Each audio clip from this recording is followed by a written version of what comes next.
आज हम स्टार्ट कर रहे हैं new chapter 16 excretory products and there elimination. हमने चैप्टर 15 तक लाइन टू लाइन देख लिया।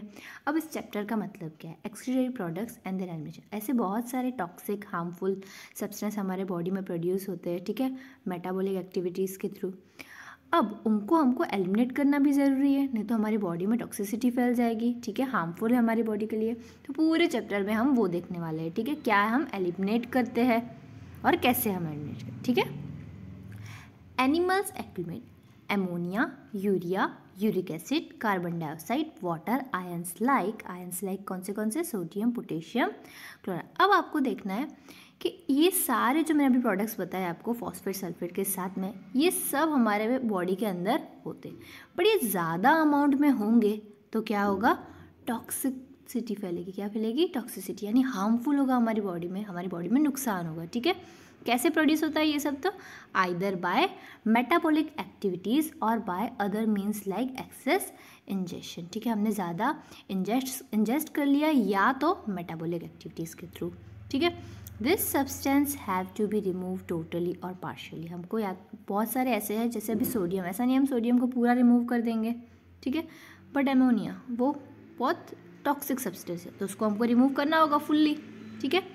In this chapter, you will learn the mechanism of elimination of this substance with special emphasis on common nitrogenous waste. हम mainly focus किस पे करेंगे इस chapter में?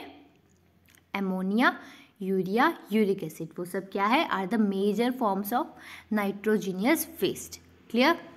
तो नाइट्रोजीनियस वेस्ट में क्या आएगा आपको याद रखना है? Ammonia, urea and uric acid. Ammonia is the most toxic form, सबसे ज़्यादा टॉक्सिक क्या है इसमें तीनों में से? Ammonia.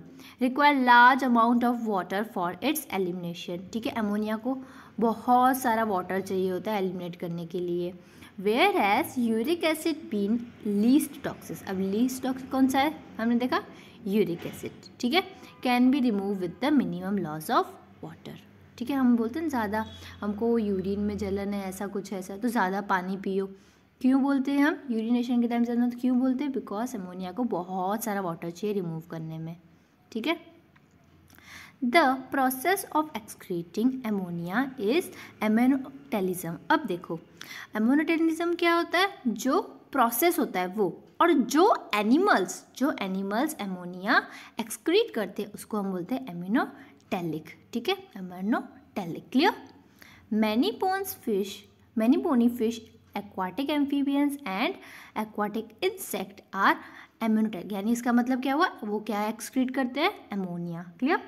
Ammonia as it readily soluble is generally excrete by diffusion across body surface, ठीक है। ये रिलीज कैसे होगा? तो बॉडी सरफेस से डिफ्यूज होकर एक्सक्रीट होगा, ठीक है, थ्रू गिल सरफेस। हमने देखा है गिल्स किसमें? फिश में होगी। As ammonium ions, kidneys do not play any significant role in its removal, ठीक है। अमोनिया क्या होता है? यूजुअली गिल्स और बॉडी सरफेस के थ्रू एक्सक्रीट हो जाता है, किडनी इतना इंपॉर्टेंट रोल प्ले नहीं करती उसकी एक्सक्रीशन में। क्लियर?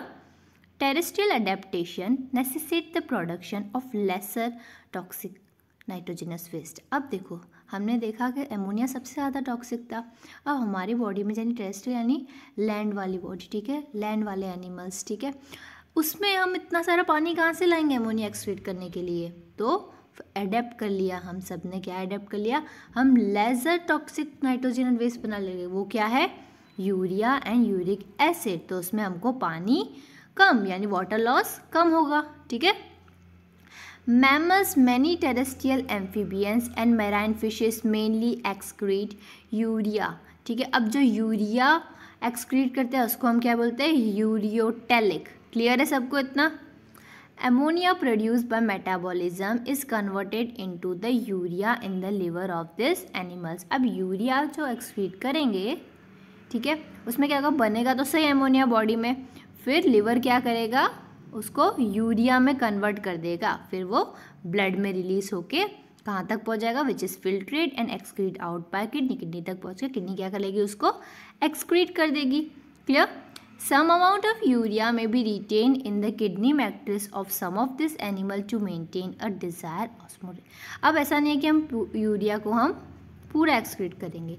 थोड़ा थोड़ा हमको ऑस्मोलैरिटी मेंटेन करने के लिए रखना पड़ता है, ठीक है।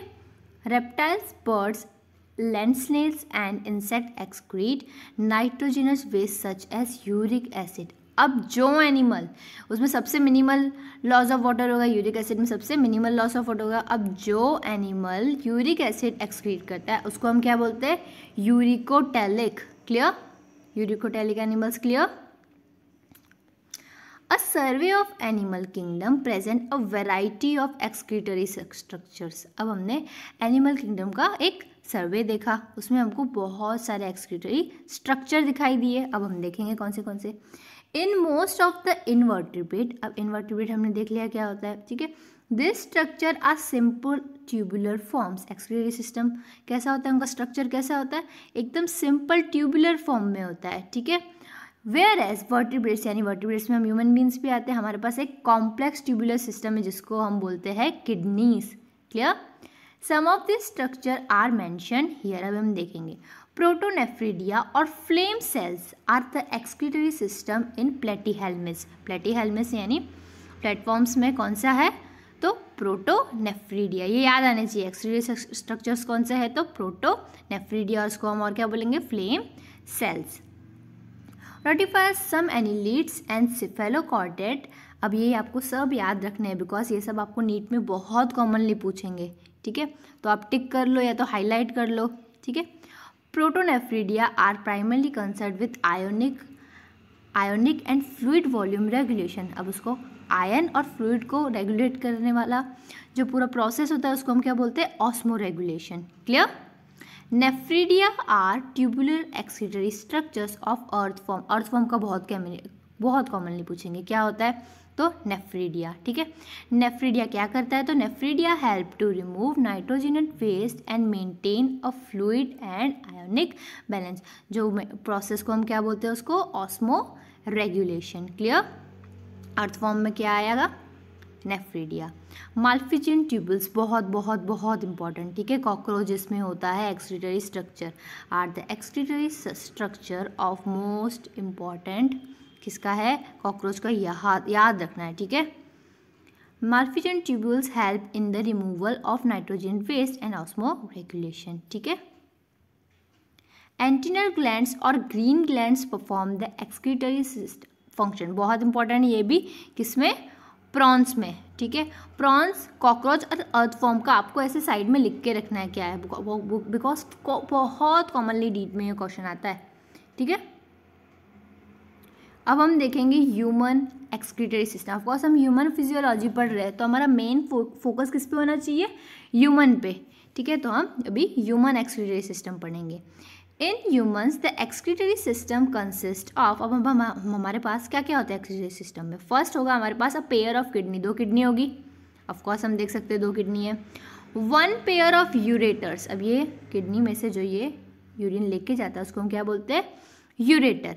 और फिर जो ये यूरेटर जिसमें ब्लड देता है वो क्या होता है, यूरिनरी ब्लैडर। और फाइनली जहाँ से यूरिन निकलता है, ठीक है, यूरिनेशन होता है, उसको हम बोलेंगे यूरेथ्रा। क्लियर है सबको, ठीक है। पहले हम डिटेल में पढ़ेंगे किडनीज के बारे में। Kidneys are reddish brown bean shape, देख सकते हैं बीन शेप है, situate between levels of last thoracic and 3rd lumbar vertebra. याद रखना है, ठीक है, कि लास्ट 11, 12 और 3rd लंबर तक जाएगी। बहुत इंपॉर्टेंट है ये वाला क्योंकि ये भी बहुत कॉमनली पूछ सकते हैं। Each kidney of an adult human measure 10 to 12 centimetre in length में कितनी है, 10 to 12, 5 to सेंटीमीटर विड्थ और 2 to 3 सेंटीमीटर इन थिकनेस, ठीक है, याद रखनी है। और उसका वेट कितना होता है, 120 to 170 grams, okay. Towards the center of the inner concave surface of kidney is a notch called helium। अब हीलियम क्या होता है हम देखेंगे, देख सकते हो यहाँ पे एक नॉच है जहाँ से यूरेटर निकल रहा है, ठीक है, ऐसे नॉच है, उसको हम बोलते हैं हीलियम। अब हीलियम में से ही सब एंटर होंगे और एग्जिट हो रहा है, सब कुछ कहाँ से होगा, किडनी में एग्जिट और एंटर हीलियम के थ्रू। क्या क्या होगा, तो यूरेटर, ब्लड वेसल्स होंगी, आर्टरीज, वेन्स यानी, ठीक है, नर्व एंटर, ठीक है। Inner to the helium is a broad funnel shaped space called as renal pelvis. अब अगर आपने पहले स्ट्रक्चर नहीं पढ़ा तो मैं आपको दिखाती हूँ। हाई अभी हमने देखा ये यूरेटर है, ठीक है। अब उसके बाद यूरेटर के बाद अंदर एक स्पेस है, दिख सकती है स्पेस, उसको हम बोलते हैं रीनल पेल्विस, ठीक है। और ये इनर पार्ट देख सकते हो आप, और ये आउटर पार्ट देख सकते हो। आउटर पार्ट को हम बोलते हैं कॉर्टेक्स, इनर पार्ट को हम बोलते हैं मेड्यूला। क्लियर आएगा अभी। Inside the kidney there are 2 zones. अब 2 जोन्स अभी देखा हमने, आउटर कॉर्टेक्स और इनर मेड्यूला, ठीक है। The medulla is divided into few conical masses. अब हम देखेंगे मेड्यूला फ्यू कॉनिकल मासेस में डिवाइड, देखो देख सकते हो ये क्या है, उसको हम बोलेंगे मेड्यूलरी, क्या बोलेंगे, पिरामिड्स। क्या बोलेंगे, मेड्यूलरी पिरामिड्स। और उसमें ऐसे लाइंस दिख रही है, उसको हम बोलते हैं रीनल कॉलम्स, और क्या बोलते हैं, कॉलम्स ऑफ बर्निटी। बहुत इंपॉर्टेंट बर्टिनी, ठीक है, बहुत इंपॉर्टेंट है। Each kidney has nearly 1 million complex tubular structure called nephron. एक किडनी, अब फंक्शनल यूनिट हम बोल सकते हैं किडनी का, वो क्या है, नेफ्रॉन। पूरी किडनी किससे बनी हुई होती है, तो नेफ्रॉन्स में। तो एक किडनी में 1 मिलियन नेफ्रॉन्स होते हैं। Clear, which are functional unit. Each nephron has 2 parts. अब एक नेफ्रॉन में भी 2 पार्ट होते हैं, हम देखने वाले हैं, ठीक है। The glomerulus and the renal tubule. चलो ये देखते हैं, ये है क्या है, नेफ्रॉन। ये पार्ट है, ये पार्ट हम बोलेंगे ग्लोमेरुलस, और ये पूरा नीचे वाला पार्ट हम क्या बोलेंगे, ट्यूब्यूलर पार्ट। क्लियर, ठीक है, आगे बढ़े। ग्लोमेरुलस, अब हमने देखा ग्लोमेरुलस क्या है, is a tuft of capillaries. तो वो क्या है, कैपिलरीज का एक गुच्छा, उसको हम क्या बोलेंगे, glomerulus. Clear, form by the Efron arterioles. अब हम देखेंगे एफरंट क्या होती है और इफरंट क्या होती है, ठीक है। दिख रहा है आपको डायग्राम में, जो किडनी के पास ब्लड ला रही है उसको हम बोलेंगे एफरंट, जो लेके जा रही है उसको बोलेंगे इफरंट। क्लियर, आप देख सकते हो कि एफरंट थोड़ी थिक है और इफरंट थोड़ी थिन है। क्लियर, ये याद रखना है, क्वेश्चन आ सकता है, आप लिख लिया करो, मैं आपको बोलती जाऊँ तो, ठीक है। The renal tubules begins with double wall cup like structure called Bowman's capsule. अब ग्लोमेरुलस के अराउंड जो ये कप है उसको हम बोलेंगे बाउमैन कैप्सूल। ट्यूब है, वो है तो ट्यूब ही, पर शेप कैसा है उसका, कप जैसा। Clear, which enclose the glomerulus. तो बाउमैन कैप्सूल किसको एंक्लोज करता है, तो ग्लोमेरुलस। हमने देख लिया ये क्या है, ग्लोमेरुलस।